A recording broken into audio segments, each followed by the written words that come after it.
Virazol Duo.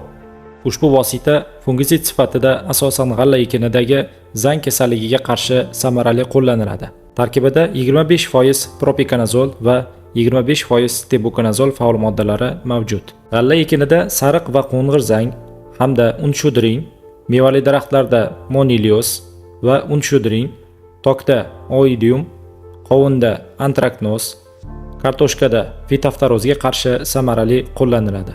Ekinlarga yomg'irdan 2-3 soat oldin ishlov berilganda ham o'z ta'sir kuchini saqlab qoladi hamda 2-3 hafta mobaynida faollik ko'rsatadi. Virazol Duo ishlovidan so'ng zamburug' sporasi 2 kun ichida ishini yo'qotadi.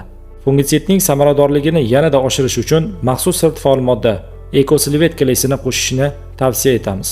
Shu orqali ishlovlarda o'simlikka tekkan preparat barg yuzasiga yopishuvchanligi, o'simlik tomonidan tez so'rilishi va preparat isrof bo'lishidan saqlanishi ta'minlanadi. Qo'llashdagi sarf me'yori va muddati ekin turi hamda ko'chat yoshiga ko'ra agronom maslahatini olish tavsiya etiladi.